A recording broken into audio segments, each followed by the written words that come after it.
Para mí es un honor estar usando esta tribuna y desde luego tener la posibilidad de compartir con ustedes estos momentos de un poco de comentario, de reflexión sobre lo que ha sido desde mi punto de vista una sociedad, un tipo social bastante explosivo.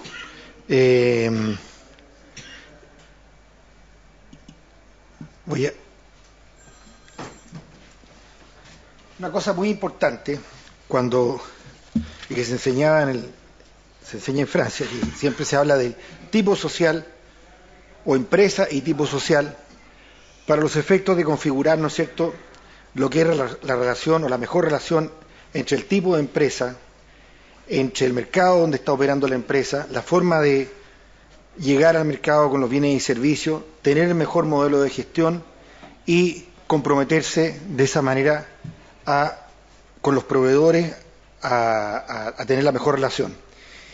Esta sociedad por acciones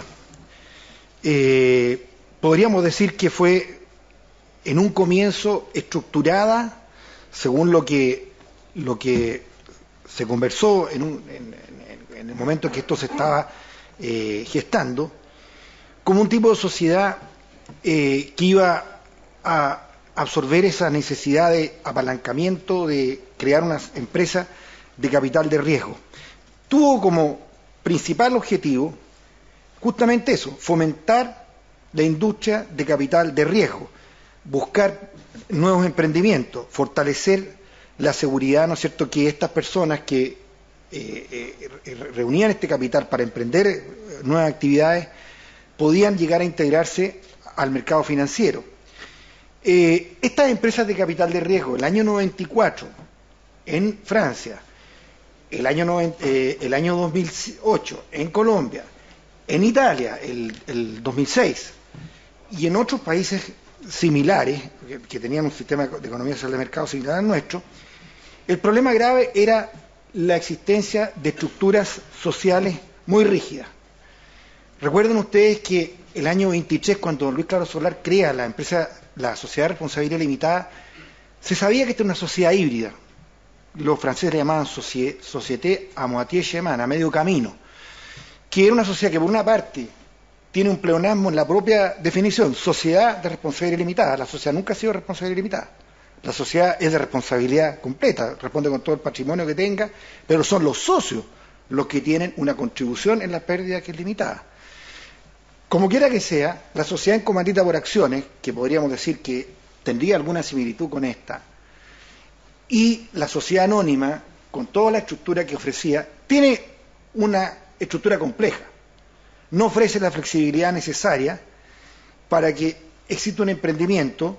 Hay un costo importante, ¿no es cierto?, en mantener la sociedad, la constitución, la administración, el reparto de utilidades está muy reglado, tiene un estatuto que, el artículo 137, como ustedes saben, es la regla de oro en el caso de la sociedad anónima, que siempre el estatuto tiene que adecuarse a la ley, y en lo que no sea contrario, en lo que sea contrario a la ley, la disposición legal de la sociedad anónima es imperativa, es absolutamente nula la disposición que sea contraria la disposición estatutaria que sea contraria a la ley. Entonces, lo primero que hay que captar es la rigidez, eso es importante, y la necesidad del emprendimiento. Yo diría que esos son los objetivos o son el meollo de la discusión legislativa. El desarrollo de la discusión legislativa fue muy interesante porque en algún momento se produce una discusión muy, diría yo, visceral entre lo que eran las personas que pensaban que tenía que existir mayor flexibilidad, pero que en caso alguno podía de alguna forma contradecirse los elementos de la esencia del contrato de sociedad. Y piensen ustedes que estamos hablando de aquí de una sociedad que tiene por sí mismo un carácter unipersonal, que puede ser originaria, aborígine o sobrevenida. Pero lo importante es la unipersonalidad que rompe el artículo 2053 de nuestro Código Civil. De hecho, la discusión entre dos senadores apunta justamente a eso.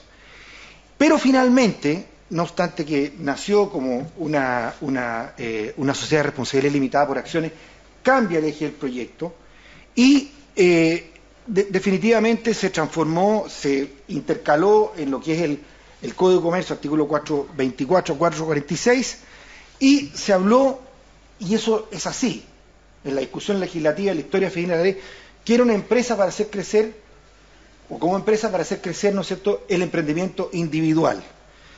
Pero, ¿en qué desembocó? En que hoy día es, desde el punto de vista de cómo evolucionó, año 2019, desde el 2007 hasta el 2019, que hoy día es una sociedad de sociedades. Es una sociedad que se busca, o lo que busca es la gestión. Y básicamente la estructura flexible, como vamos a ver en un momento, y toda la situación en que el estatuto prácticamente tiene una libertad importante, donde la autonomía de la voluntad es la directriz conceptual más relevante, ha terminado por convertirse en una gestión. Los grandes grupos económicos finalmente desembocan en una sociedad por acciones. Y eso explica, además, que es muy importante, el crecimiento absolutamente explosivo que ha tenido este tipo social. Hoy día más del 60%, escúchenme bien, más del 60% de la sociedad que se construyen en Chile son de esta naturaleza.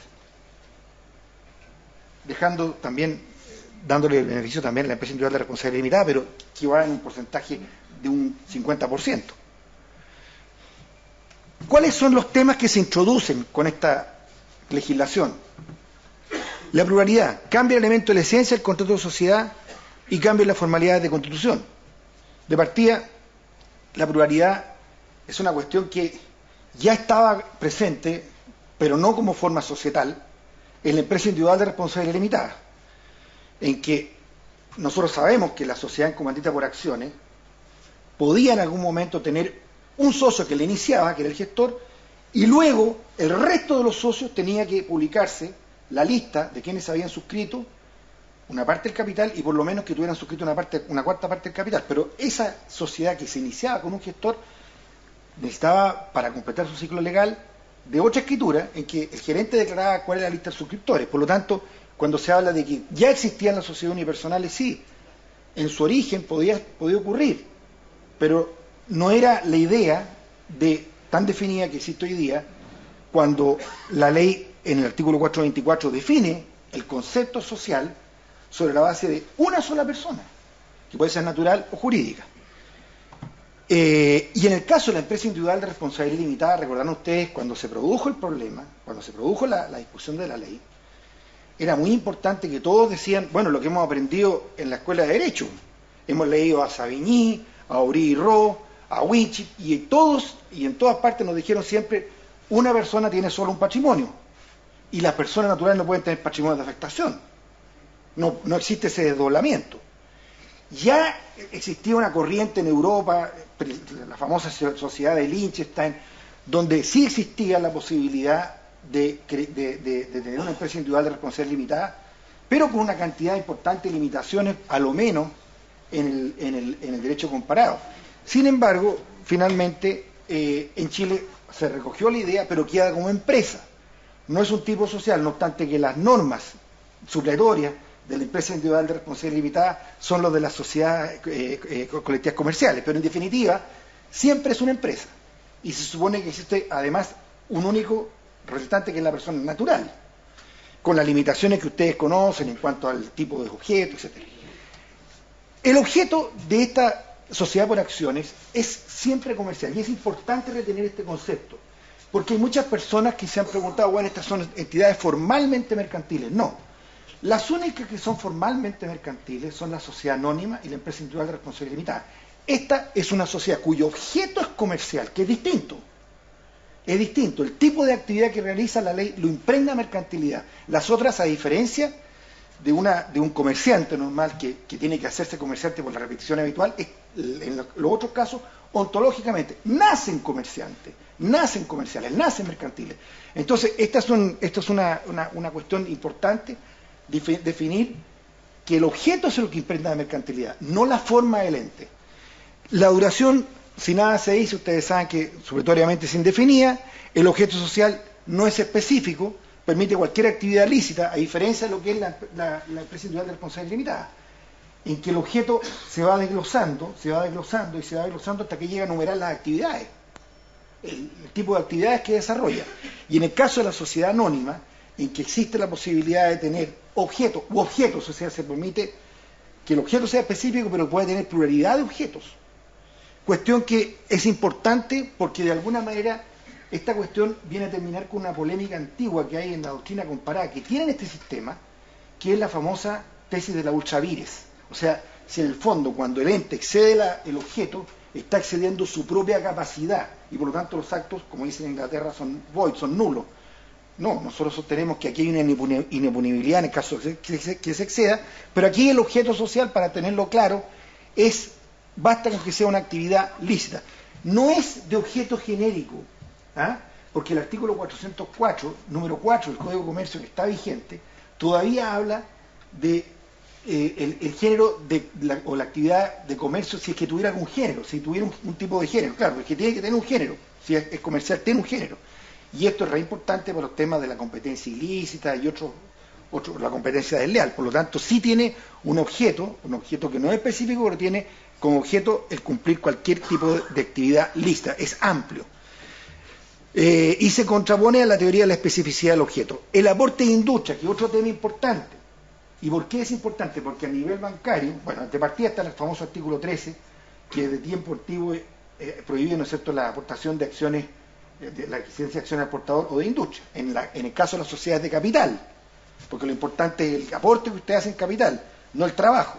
Bueno, aquí se ha discutido el tema, y en algunos países se entiende, en algunos países que tienen el régimen de la sociedad por acciones, se entiende que el que propicia la creación de este tipo de sociedades, el que la pone en movimiento, ese puede tener acciones de industria y se le remunera con acciones de pago. Bueno, ustedes dirán, ¿está aceptado o no está aceptado? Si ustedes me preguntan si a nivel bancario un socio que tiene acciones de industria es algo aceptado, no.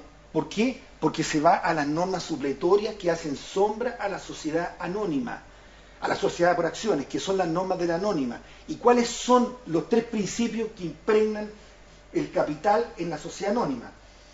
La estabilidad, ¿no es cierto?, la precisión, contará, es preciso y determinado, ¿no es cierto?, y la estabilidad en el tiempo. Entonces, esta especificidad, esta estabilidad y esta precisión o esta efectividad del capital se opone a un aporte de industria. Pero como les digo, en algunos países este es un tema que no es pacífico y en algunos países al gestor, al precursor, al fundador se le premia y se crea una serie de preferentes acciones que son sociedades, acciones de industria. Piensen ustedes que en muchos estudios de abogados, en algunos países, no conozco exactamente en Chile, pero sé que hay algunos, el fundador del estudio perfectamente puede quedarse bajo la fórmula, bajo el eje de una sociedad por acciones, y él retiene algunas acciones para sí y después empieza a repartir acciones a las personas que se integran al estudio, pero él tiene acciones que son de una categoría y de una serie determinada, y no está de más decir que ahí tal vez se podría pensar de que hay trabajo y que hay un trabajo efectivo, un trabajo estable y un trabajo que es preciso, se le remunera en horas, etcétera, y por lo tanto este tema de las acciones de industria no es un tema pacífico, no es un tema pacífico. Si nosotros nos ciñéramos a la norma del artículo 13, que es la norma que le hace sombra siempre a la sociedad por acciones, sí, estas acciones estarían proscritas. Y aquí hay otra cosa más importante, las acciones de voto singular, plural o múltiple. Ustedes saben que, por definición, en la sociedad anónima no se permite las acciones de voto plural. Todas las personas tienen un voto y no pueden tener más de uno. Por lo tanto, no hay acciones con voto plural, pero aquí sí se permite. Y se permite en aras o en homenaje a esta elasticidad y esta necesidad de buscar atraer inversionistas y que sea un vehículo de inversión bastante expedito. Tampoco existe exigencia de proporción de capital suscrito y pagado. Si nada se establece en el estatuto, lo que hay es un plazo máximo de 5 años para que esté totalmente suscrito y pagado el capital, o en definitivamente se reduce de pleno derecho al monto efectivamente suscrito y pagado. En algunos países se exige, esto no es pacífico también en la doctrina comparada. Por ejemplo, en Italia se exige un mínimo y un mínimo suscrito y pagado, y si nosotros tomáramos en consideración los principios que impregnan lo que es la sociedad anónima, siempre tenemos la idea nosotros de que son sociedades de capital, y por lo tanto no es ilógico pensar que siempre tiene que haber un capital aportado en un plazo, pues tiene que haber un capital aportado en un plazo, y por lo tanto son sociedades que la base es un capital con personalidad jurídica, es la base, está en el núcleo, es la esencia de la sociedad.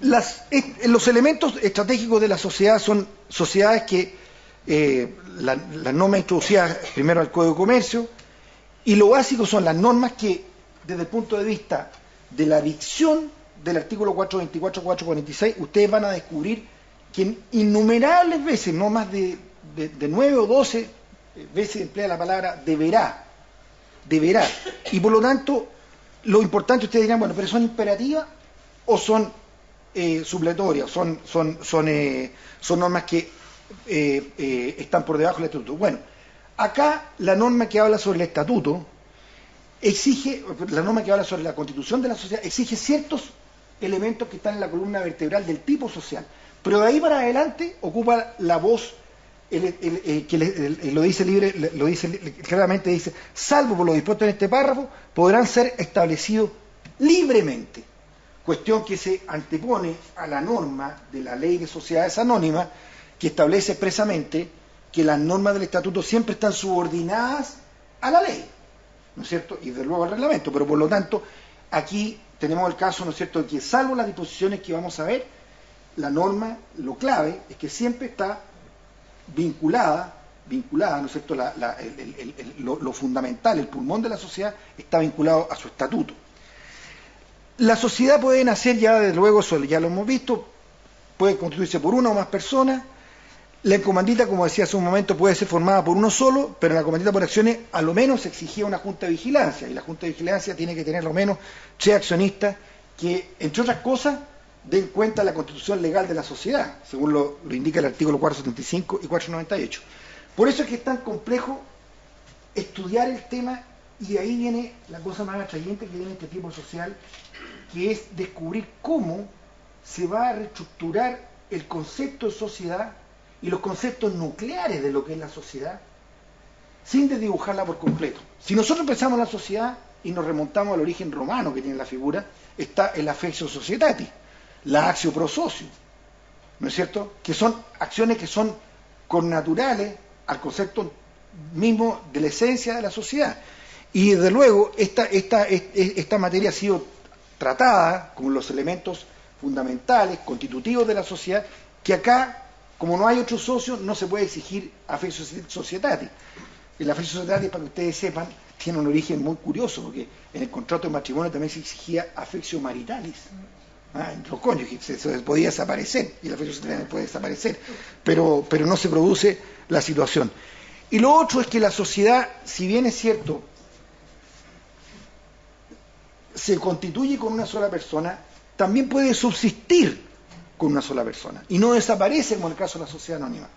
La ley dice en el artículo 444, y lo repite literalmente, dice, salvo que el estatuto disponga lo contrario, la sociedad no se disolverá por reunirse todas las acciones en manos de una sola persona, por lo tanto no se produce, en virtud de esta fusión no se produce la confusión y la disolución de la sociedad, subsiste. En otro caso, en el caso de la sociedad anónima, ustedes saben que no puede subsistir más de 10 días, o sea, una cosa es la existencia y otra cosa es la subsistencia, pero acá en cambio existe y subsiste, las dos cosas.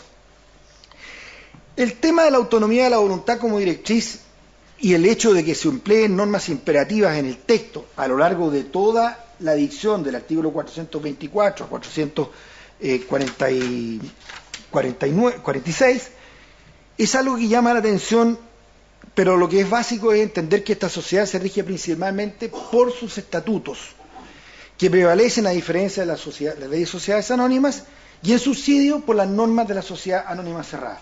Esta cuestión tiene mucha importancia, porque el hecho que estén las normas de la sociedad anónima cerrada como subsidiaria nos permiten entender algunos reparos que han existido respecto a este tipo social en cuanto a la gestión proveniente básicamente de la industria financiera.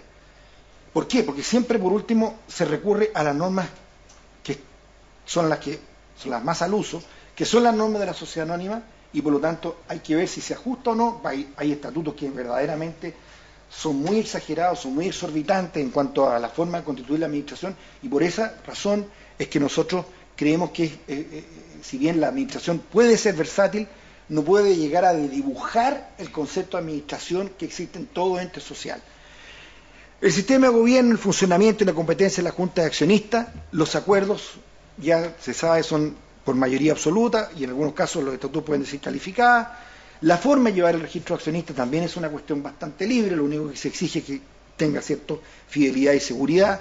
El sistema de fiscalización, que incluso algunos cuestionan si, qué pasa si no existe.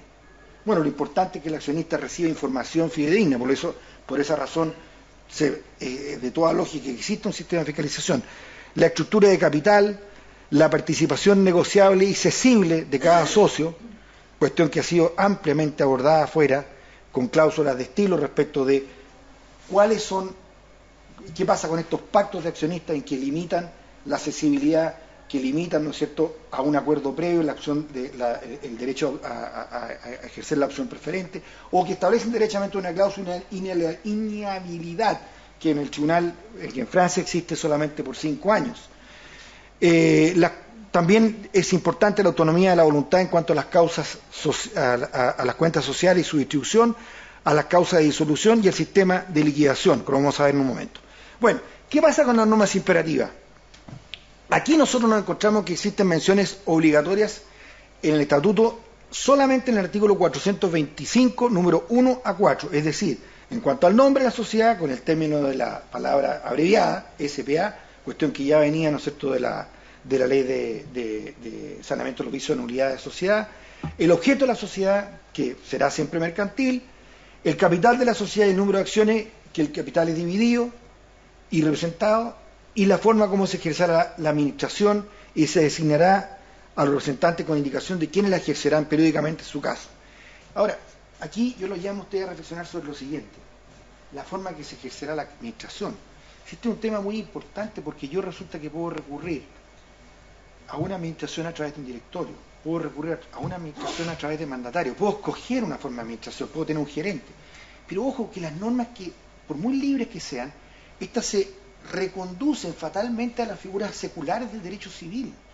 Y por lo tanto, si yo designo, si el mandante, que es el accionista principal, designa un gerente, bueno, si resulta que el mandante vende las acciones, se acabó la administración. ¿Por qué? Porque el mandato termina, entre otras cosas, porque, digamos, el artículo 2163, me parece, número 9, dice por la pérdida de las funciones que tenía el mandante, se salió de la función, digamos, y ya no es accionista. Bueno, ¿y qué pasa con la administración? Pero esa cuestión, como les digo, siempre hay que pensar, y eso ha sido también materia muy importante a nivel bancario, el problema de cómo fiscalizamos nosotros esta administración, cómo constatamos la existencia de administradores y hacia qué figuras podemos nosotros reconducirla. Este es lo importante, que el régimen de administración tiene que dar cuenta de un funcionamiento operativo de la sociedad. Eso no lo dice la ley, pero obviamente es el concepto primígeno de lo que es administración. Los pactos de accionistas para fines particulares que se incorporan en el estatuto o su modificación, que evidentemente aquí es el territorio propicio para suscribir la mayor cantidad de pactos, que tienen que incorporarse, como digo, al estatuto, o bien incorporarse cuando venga una modificación. Entre otras, el plazo para suscribir y pagar acciones, el capital inicial, los aumentos de capital, el avalúo de los aportes no dinerarios, que en el caso de la sociedad anónima, obviamente que existe un sistema rígido de cómo se hace el avalúo y qué pasa si no se avalúa dentro del plazo. Los acuerdos de concentración y desconcentración, que están en el artículo 435, qué pasa, ¿no es cierto?, si se produce una, como dice el 435, qué pasa si la sociedad, que es por acciones, transcurren 90 días y tiene incorporado más de 500 o más accionistas y al menos el 10% de su capital suscrito pertenece a un mínimo de 100 accionistas. Se produce automáticamente, en pleno derecho, el hecho de que esta sociedad pasa a ser una sociedad anónima abierta. Y la regulación de las preferencias, que tiene también una particularidad, como vamos a ver en un momento, respecto de qué pasa con la forma en que actúan estos accionistas preferentes. Los pactos que permitan alcanzar la potestad de mando, o pactos de control, o pactos de influencia determinante en el derecho a voto, que permitan acrecentar y conservar esta potestad, evitando que los accionistas, evitando que las acciones se sean o se transmitan a extraños, lo que se llama un pacto, ¿no es cierto?, de control por un grupo, o un pacto de control familiar, que son muy frecuentes, digamos, a nivel también de derecho comparado, y especialmente en las sociedades compuestas por familiares, que se llaman pactos de bloqueo, pactos de bloqueo, dando cabida a cláusulas y estipulaciones que limiten derechamente la libre accesibilidad a las acciones, que está en la esencia de la sociedad anónima. La libre accesibilidad a las acciones, ustedes saben, el artículo 14, siempre está muy limitada y está absolutamente ceñida a lo que es el tipo social. Bueno, dentro de los elementos también está el plazo de enajenación de las acciones adquiridas, la famosa autocartera, que establece que se pueden comprar acciones, pero tienen que enajenarse dentro de un plazo, salvo que el estatuto establezca otra cosa, de 1 año. La regulación del arbitraje para la solución de conflictos societarios, arbitraje mixto. Las impugnaciones de los acuerdos sociales y la absoluta desjudicialización que se pretende con esto a través del arbitraje. Los medios de comunicación efectivos que existan entre la sociedad y los accionistas, que la ley establece una forma en que tienen que producirse estas comunicaciones. El estatuto establecerá los medios de comunicación entre la sociedad y los accionistas siempre que den una razonable seguridad acerca de su fidelidad. El derecho de suscripción preferente, que está también tratado como elemento en el artículo 439, que se puede renunciar en el caso que así se desee, y no es obligatorio salvo que el estatuto disponga lo contrario. Primero, la sociedad tiene siempre un objeto comercial, ya lo vimos, la comercialidad no emerge de la forma, sino del objeto para el que se constituye, permite la existencia de un objeto más amplio. Los accionistas, como es obvio, responden solo hasta el monto de su aporte y tributariamente se considera una sociedad anónima cerrada afecto a la tributación general de primera categoría. Las características esenciales en cuanto a su constitución es solemne. ¿Por qué? Porque requiere de escritura pública o de instrumento privado protocolizado con la firma autorizada ante notario. Desde luego el instrumento privado protocolizado ante notario es una forma de alguna manera de reserva, si se quiere, pero la ley dio esa posibilidad y la dio tal vez con el objeto de evitar, ¿no es cierto?, lo que es tener que recurrir por temas de costo al tema de la escritura pública y también tal vez, como digo, por reserva. En cuanto a los elementos de la esencia en la Constitución y el Estatuto, están en el artículo 1 al 4, cuáles son las menciones que acabamos de ver del 425, y los elementos de la naturaleza, que son la duración, que si nada se dice es indefinida, y el domicilio, que si nada se dice está domiciliado en el lugar donde la escritura se otorga. Y por último, las utilidades no distribuidas, ¿qué ocurre con estas? Que son parte del FUT, y vamos a ver en un momento que en este caso la sociedad, en el caso de las utilidades no distribuidas, son parte del FUT, pero se pueden capitalizar, y ojo que después vamos a ver cuál es el problema también.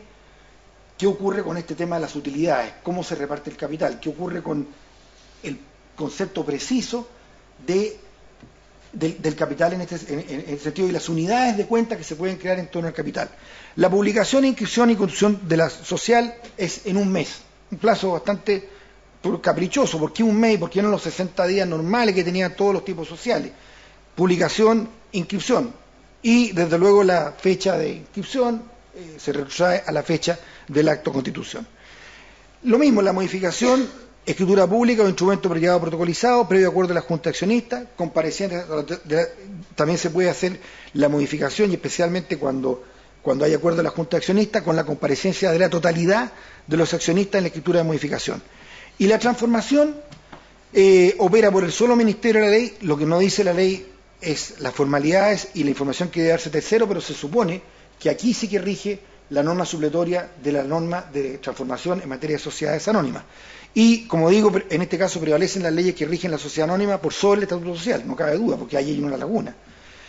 En cuanto al saneamiento, en caso de nulidad, de vicios formales, nuevamente en silencio el estatuto nos echamos mano a lo que es la norma de la ley de sociedades anónimas en el artículo 657, y la omisión del saneamiento produce lo mismo que en el otro caso, la nulidad absoluta. ¿Cuáles son las normas imperativas? La existencia de un estatuto, desde luego. Y en este estatuto la ley es bien curiosa, tiene una voz que dice: el acto de constitución de la sociedad, está hablando de la escritura pública, irá acompañado por el estatuto. O sea, pareciera desdoblarse la escritura pública que contiene el estatuto, pareciera que fueran dos cosas, pero no, es una sola. Desde luego la escritura y el estatuto están en una misma escritura. El nombramiento y organización de los administradores. ¿Quiénes son los administradores? Pueden administrarlo los mismos socios, pueden ser pueden ser accionistas o no, pueden ser directores, delegados o delegados, pueden ser mandatarios, que pueden ser personas naturales, apoderados singulares, conjuntos o independientes, o puede ser un órgano colegiado como un directorio, a lo que se aplican las normas del artículo 31 y siguiente. Aquí me han preguntado, señor, ¿puede ser director de una sociedad por acciones una persona jurídica? Bueno, la respuesta mía es que, atendido a la forma como está establecido el órgano societal del directorio en Chile, por la norma que le hace expresamente por reenvío, no, tienen que ser personas naturales y las inhabilidades que están previstas por el legislador están en la ley de sociedades anónimas, por lo tanto, esa es la ley que rige el tema. También hay sistemas mixtos de administración que está compuesto de accionistas individuales y un directorio o una entidad como un comité o consejo de administración, y también el nombramiento de un gerente general. En todo caso, si es un directorio, si es un gerente, el problema está en la realización de ciertos actos que la única forma de constatar su existencia y constatar la forma en que se adoptó el acuerdo es tener un registro de accionistas, porque de lo contrario se va a producir el problema grave que, ¿cómo sabemos si se dieron los mandatos? Si se trata, por ejemplo, de una sociedad por acciones que quiere constituir una hipoteca, que es por escritura pública.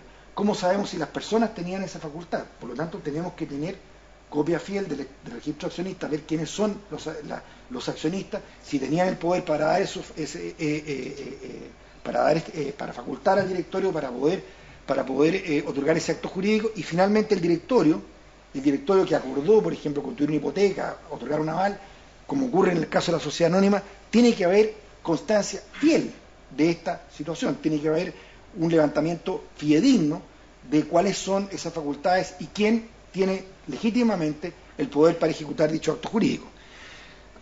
Si se adopta un directorio, como digo, quiero que esto lo retengan, algunos podrán decir lo contrario, por ejemplo en Francia, hay algunos que han sostenido lo contrario, tiene que estar necesariamente compuesto de personas naturales.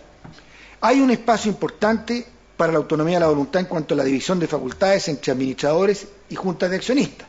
Puede haber una junta de accionistas que quiere reservarse para sí ciertas facultades que no tienen los administradores. No existe esta cuestión de que en Chile, en el caso de la sociedad anónima, el directorio tiene un poder legal típico e inderogable.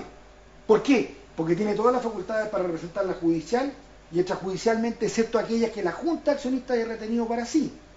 Pero normalmente, igual que en Alemania, la famosa función de que el órgano colegial, el directorio, tiene un poder que no es necesario entrar con un checklist viendo cuáles son las facultades que tiene el directorio. Por lo tanto, no necesita desde ese punto de vista ir al detalle de cuáles son, salvo aquellas que ha querido retener la junta de accionistas para sí, pero normalmente las tiene todas, no tiene todas. Este es el sistema que se adoptó con la ley de sociedades anónimas, que es un sistema parecido a la procura germana, en que el órgano no tiene, por el solo hecho de tener, de elegir a una determinada forma societal, tiene adherida toda una característica propia de poderes, son legales, típicos. ¿Se podrían derogar? Sí, se podrían restringir, comprimir, pero solamente por la asamblea accionista o por la junta.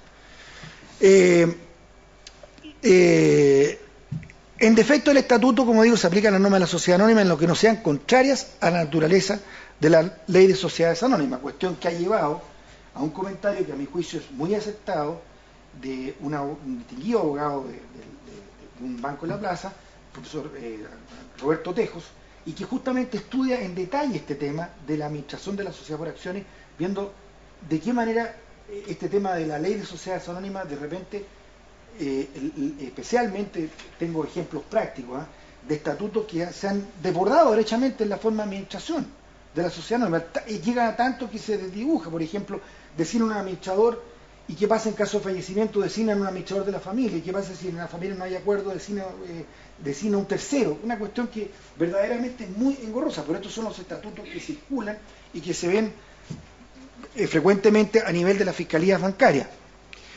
La junta de accionistas, desde luego, los socios designan y remueven los administradores y establecen sus facultades, reciben la cuenta de gestión de los administradores, y modifican los estatutos sin perjuicio de que la totalidad de los accionistas pueden comparecer directamente en la notaría y hacer la escritura, celebrar la escritura de modificación, acordar los aumentos de capital, salvo que exista una delegación, determinar el precio de las acciones de pago y, salvo que exista delegación, y acordar reducciones de capital. En cuanto al registro accionista, como les digo, es no obstante que existe bastante flexibilidad en la forma en que se lleva el registro, desde el punto de vista de constatar cuáles son las facultades y cuáles son las formas de funcionar de los órganos, esto es clave, absolutamente clave. ¿Por qué? Porque los notarios, el principal problema que tienen es cómo constatamos quiénes son los actuales administradores, quiénes son los mandatarios, quién es el gerente. Bueno, tengo que ir al registro accionista, saber quiénes son los accionistas y ver qué poderes, y si tienen los poderes que se indican para los efectos de otorgar legítimamente estos poderes. El artículo 431 dice que se puede llevar por cualquier medio, pero establece siempre que resguarden los derechos de los accionistas. Desde luego, si estamos hablando de una sociedad que es crecedora, que se supone que es emprendedora, que se supone que tiene vocación a más, no una mera sociedad de gestión como hay hoy día en estos grupos de control, sino una sociedad que nace para crecer y meter capital apalancado o de emprendimiento. Pero la idea es esa, es una sociedad de base individual que pueda crecer. Bueno, la idea, ¿no es cierto?, es que el registro, la aceptación de los estatutos sociales, es una medida de protección a los accionistas, y especialmente a los que podrían ser considerados como accionistas minoritarios en este tipo de sociedades, que ustedes saben, comparemos entre una sociedad de esta naturaleza, que es un vehículo de inversión, a lo que es un fondo de inversión, perfectamente. Si la sociedad me garantiza directorio, me garantiza administración y me garantiza utilidades, como vamos a ver en un momento más, me garantiza utilidades. ¿Están escuchando bien? ¿Qué sociedad, de acuerdo al concepto civil que tenemos de sociedad, es capaz de garantizar utilidades? Esta. Tengo utilidades, no de la gestión, sino que si produzco utilidades puedo separar las cuentas, como vamos a ver en un momento. Y aquí puedo tener utilidades y repartir utilidades, no obstante que puedo tener unidades específicas o unidades de cuenta donde pueda tener pérdida. El régimen de responsabilidad de administradores se establece la responsabilidad solidaria y expresa por los administradores y el gerente general por los perjuicios que se causen a accionistas y a terceros por la falta de fidelidad e inexactitud del registro de accionistas. Lo que aquí está incorporado, como dice la profesora Vázquez, es la idea del buen gobierno corporativo al servicio de los intereses de la sociedad, eficiente y objetivo. Las opciones de fiscalización, hay múltiples opciones, ninguna de ellas es imperativa. Junta de vigilancia, directamente por la Junta de Accionistas, la Junta de Vigilancia, acuérdense, la antigua comandita por acciones, la Junta de Accionistas, o siguiendo el sistema de la sociedad anónima cerrada, que es norma supletoria, todas las que quieran, pues, inspectores de cuentas, auditores, etc. Estos se encargan de revisar la contabilidad, los estados financieros, el balance inventario en un plazo que puede ser anual. Por su propia naturaleza debería servir de medio a la Junta de Accionistas para evaluar la conducta de los mismos administradores. En síntesis, la ley asume que el accionista se protege a través del conocimiento de la normativa y el estatuto social en las cesiones y traspasos de acciones. Por esta razón, deben existir obligaciones periódicas para los administradores de informar y despacho de toda información relevante. Es una opinión, no está dicho en la ley. En cuanto a la estructura del capital, también la autonomía está presente en cuanto al plazo de suscripción y pago del capital. Pero ojo, que aquí vuelvo a titular el tema de la efectividad, estabilidad y conservación como principios rectores de lo que es la sociedad.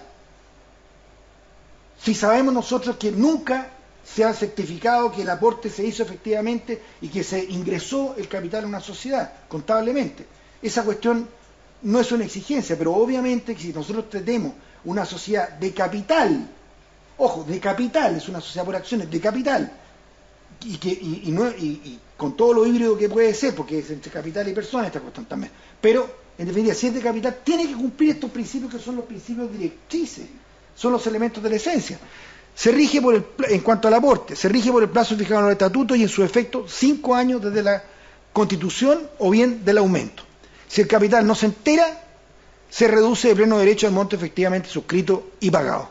Las acciones suscritas pero no pagadas no gozan, a diferencia de lo que es la anónima, de ningún derecho. O sea, no existe, mientras está pendiente el plazo de suscripción, mientras está pendiente la suscripción, no participan, no tienen derechos asociados a su condición de suscriptor. Sí lo tienen por la parte en que hayan efectivamente hecho el aporte. Los acuerdos de aumento de capital pueden ser hechos por la Junta de Accionistas o puede haber una delegación de facultades por el estatuto que esté en el estatuto, en la administración para acordar el aumento para financiar gestión ordinaria o bien los fines específicos, la gestión ordinaria o los fines específicos. Así dice la ley y desde luego eso no merece más comentarios, es una delegación simplemente, es una mayor posibilidad. El estatuto puede establecer porcentajes mínimos o máximos de control a uno o más accionistas. Esta norma, que es el 425, está dirigida a la protección de los accionistas minoritarios. Y el estatuto puede establecer un máximo de control o puede establecer también un mínimo entre uno o más accionistas. Y desde luego ahí hay que regular no solamente la opción del control, sino que también sus efectos. La ley dice, el estatuto social podrá establecer porcentajes o más montos mínimos o máximos del capital social que podrán ser controlados por uno o más accionistas de forma directa o indirecta. En caso de existir tales normas, el estatuto deberá contener disposiciones que regulen los efectos y establezcan las obligaciones o limitaciones que nazcan para los accionistas que quebranten dichos límites. Tiene que haber alguna sanción en caso que quiera tener más control o que esté por debajo del coeficiente de control, pero no la tiene.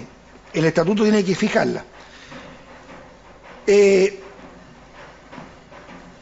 capital está compuesto por acciones ordinarias o preferidas, todas desde luego nominativas, artículo 437. Tienen en cuanto al derecho a voto un voto por acción y el estatuto puede contemplar acciones sin voto, voto limitado o más de un voto por acción, que es voto plural, que desde luego es completamente contrario a lo que es la ley de sociedades anónimas. Y la forma de computar dichas acciones para los quórum, que también es diferente. Las acciones no pagadas no gozan de derecho alguno, salvo disposiciones estatutarias. Las que no se pagan no tienen derecho a participar ni tomar o adoptar acuerdos. Eso lo dice expresamente, a diferencia de lo que es la norma en la ley de sociedades anónimas. En cuanto a la autocartera, o sea, la compra de acciones de propia emisión, desde luego no tiene limitaciones. En cuanto a necesidad de utilidades, en cuanto a plazo de retención y la forma de colocación y los planes de compensación. La ley establece consecuencias por la no enajenación de dichas acciones que están en régimen de autocartera y mientras estén en este régimen, estas acciones tienen un derecho a voto que, como lo indica el artículo 439, lo dice expresamente, dice, mientras estuviere pendiente una emisión de, mientras estuviere,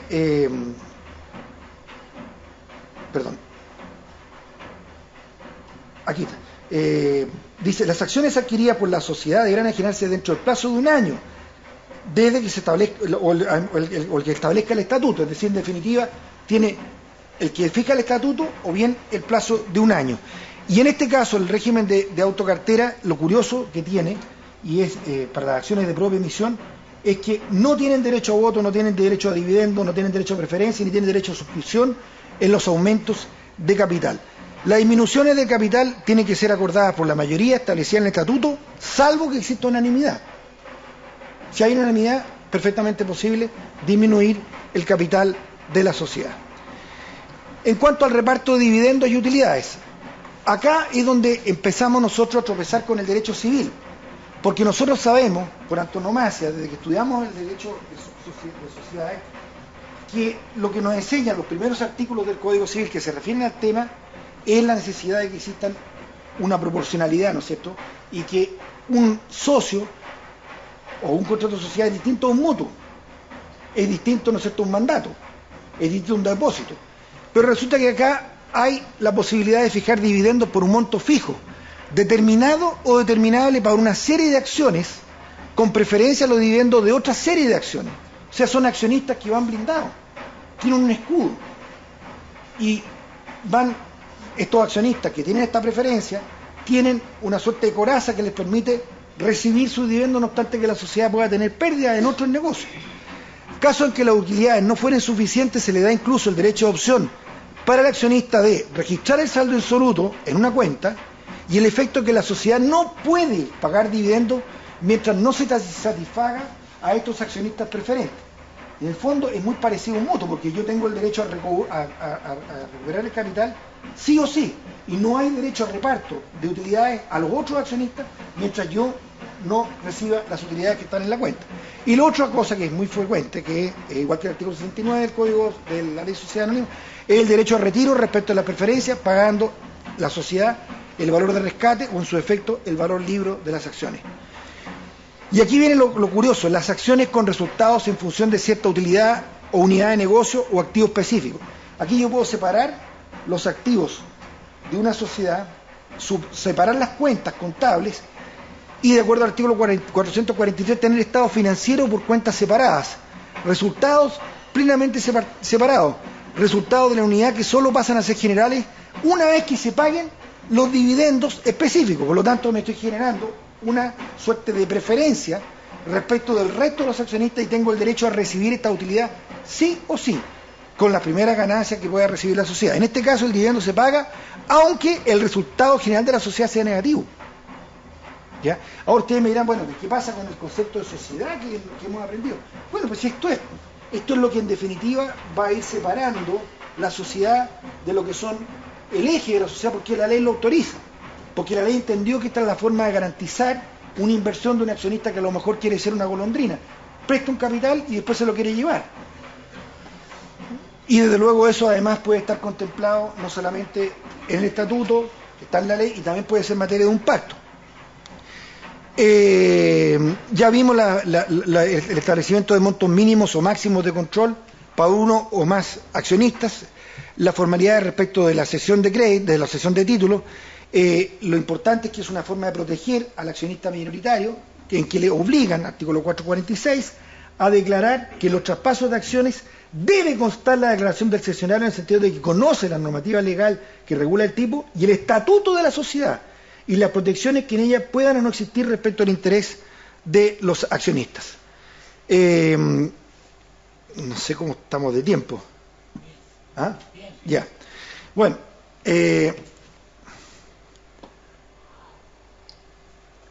como digo, acá se produce otra situación bastante curiosa, que es el hecho de que salvo disposiciones estatutarias no se disuelve, fíjense ustedes lo que estamos hablando, no se disuelve la sociedad por reunirse deliberada o accidentalmente todas las acciones en un mismo accionista. Tema de la existencia, tema de la subsistencia.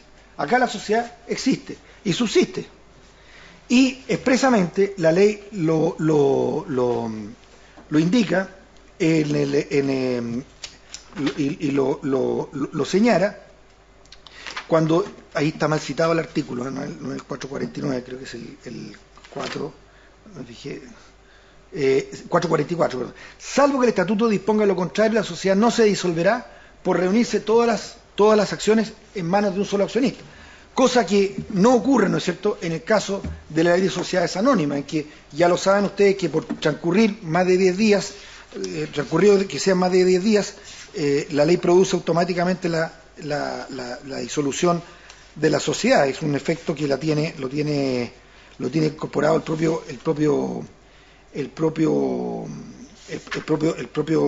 la propia ley de sociedades anónimas, ¿cierto?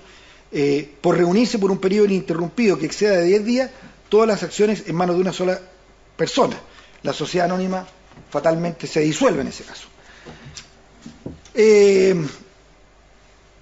La otra cosa es que la sociedad se puede disolver por el vencimiento del plazo, salvo que sea de duración indefinida, o no se señale plazo de duración, por fusión, como es lógico, por causales estatutarias, por transformación de pleno derecho, el efecto que vimos nosotros de que la sociedad se transforma en una sociedad anónima, o por sentencia judicial, que es la norma supletoria de la ley de sociedades anónimas. Y en cuanto a la liquidación, si la sociedad se declara nula o no procede su saneamiento, los socios no podrán o bien liquidarla por sí mismos o nombrar nuevos más liquidadores. Y la autonomía de la voluntad está en cuanto a que la determinación del sistema de liquidación, los liquidadores, el procedimiento, los plazos de atribución y rendición de cuentas puede ser perfectamente fijada por el estatuto. La norma del artículo 109 de la ley de sociedades anónimas parece ser un principio general en cuanto a que definitivamente se recoge el principio de que subsiste la personalidad jurídica de la sociedad para los efectos de su liquidación. Obviamente aquí no lo dice, pero ojo, está recogido en la jurisprudencia de los tribunales de justicia del año 1960, antes en materia de sociedad minera, en que expresamente las normas de las legales mineras decían que sustituía la personalidad jurídica de la sociedad para los efectos de su liquidación. Y acá, obviamente, por reenvío del artículo 109 de la Ley de Sociedades Anónimas, que hace subsistir la personalidad jurídica con la expresión agregada a SPA de en liquidación.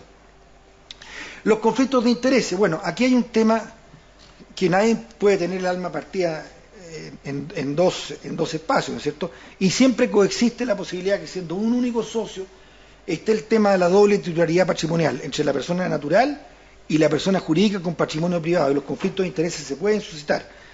La sociedad especialmente constituida por el acto unilateral de fundación de la SPA. ¿Cómo se soluciona? Yo creo que la solución de verdad no está acá, ni está en la Ley de Sociedades Anónimas aplicar las normas sobre conflicto de intereses, sino que la solución aparece recogida en materia de empresa individual de responsabilidad limitada en el artículo 10, en que como medida de publicidad hay que publicarlo y hay que indicar cuáles son los actos donde podría existir esta suerte de una sola cabeza pero con dos sombreros, y que en definitiva cuando me pongo uno y cuando me saco otro, cómo estoy de alguna manera con esto sustrayendo el patrimonio de la sociedad para favorecer a mis acreedores personales, o bien desfavorecer a mis acreedores personales y favorecer a la sociedad. Bueno, esas cuestiones existen y son importantes aclararlas en el tema de la unipersonalidad. Si existe esta doble titularidad patrimonial y la ley lo permite, yo no tengo una norma de solución del conflicto más que la que existe, que podría aplicarse analógicamente en el artículo 10 de la empresa individual de responsabilidad limitada, que desde mi punto de vista lo zanja y lo arregla claramente. ¿Qué dice el artículo 10? Dice: los actos y contratos que el titular de la empresa individual celebre con su patrimonio no comprometido en la empresa, por una parte, y con el patrimonio de la empresa, por la otra, solo tendrán valor si constan por escrito y desde que se protocolicen ante notario público.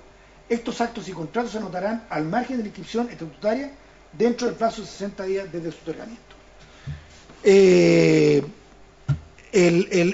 La doble personalidad, desde luego, se produce cuando se trata de una persona natural o un socio unipersonal, con mayor razón. En conclusión, la sociedad por acciones vino a solucionar el exceso de normas imperativas en la sociedad anónima cerrada. Hoy día la sociedad anónima cerrada está en franca extinción. Yo les voy a mostrar ahora las estadísticas, y son alarmantes. Prácticamente están postergadas, ¿no? Son muy pocas las que se constituyen. Debido a la escasez de normas imperativas, el estatuto social pasa a tener una importancia fundamental, especialmente relevante la autonomía en sistema de administración y estructura de capital, por las enormes posibilidades que otorga impacta en el uso que actualmente se hace de la sociedad responsable limitada, como lo vamos a ver en un momento, y la sociedad anónima cerrada, que está en franca retirada. Acá está la estadística. Bueno, parece que aquí se saltó la cuestión. Ya. Las ventajas. Las ventajas comparativas de la sociedad por acciones como vehículo de emprendimiento en relación a la empresa individual de responsabilidad limitada. Primero, la duración indefinida. La universalidad anónima. La pluralidad de objetos. En el caso de la empresa individual de responsabilidad limitada, habla del nombre y a continuación en los objetos que puede tener la sociedad. Agregado, dice, sumado a las actividades económicas que constituyan el objeto o el giro de la empresa.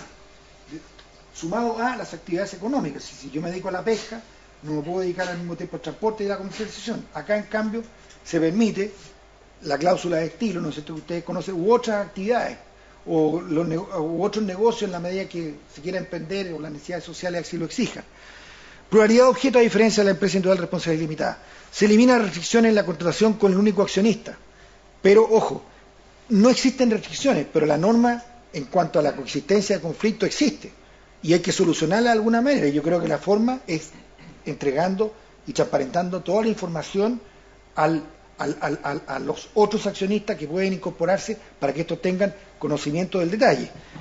También existe una flexibilidad en cuanto a la fiscalización de la administración, la cesión rápida y sin mayor trámite de la participación en la sociedad, ya sea en forma total o parcial, ya sea una persona natural o jurídica. Y ahora vamos a ver la estadística, que es lo importante, ¿eh? Yo no sé si se alcanza a apreciar bien o no. Bueno, a ver, es que no tengo puntero, lamentablemente. No tengo puntero, pero... A ver, con larga vista. Bueno, esto es producto, ¿no es cierto?, de la famosa ley que permitió, en definitiva, permitió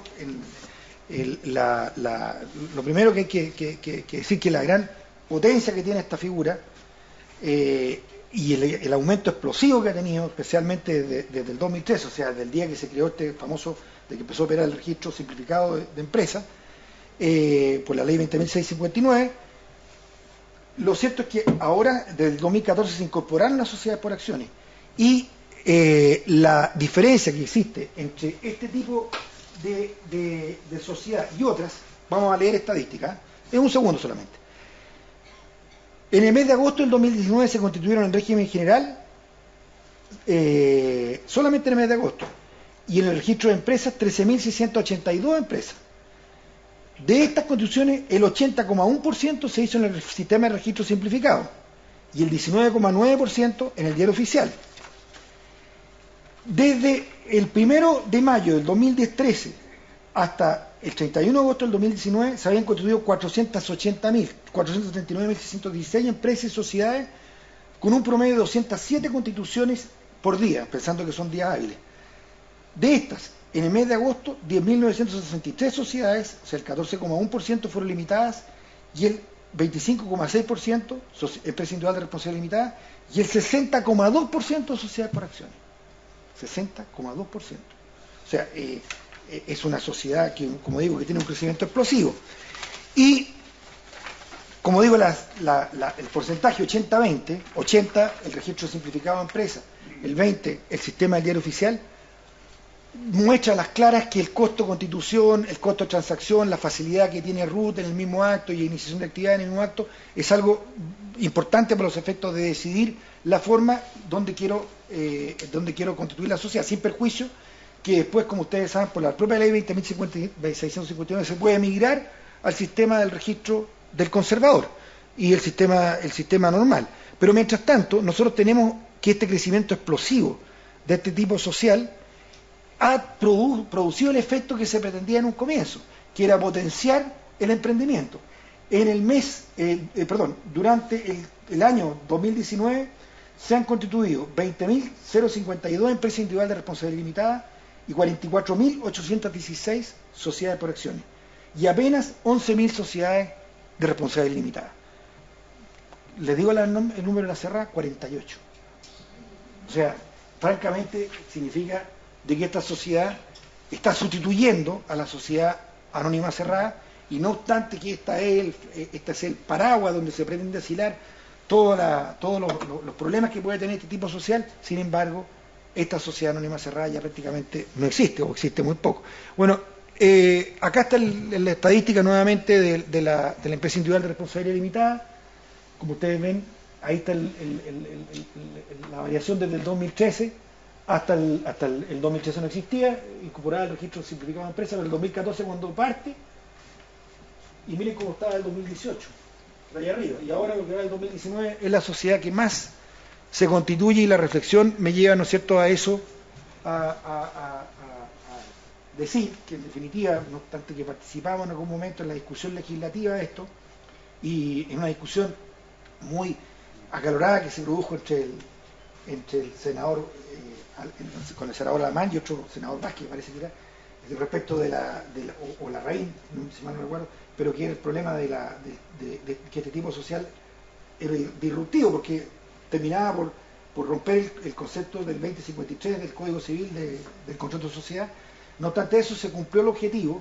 Yo creo que hoy día existe un emprendimiento importante en el país a través de este tipo como vehículo de inversión, y por eso es que quería compartir con ustedes esta reflexión hoy en la tarde. Muchas gracias.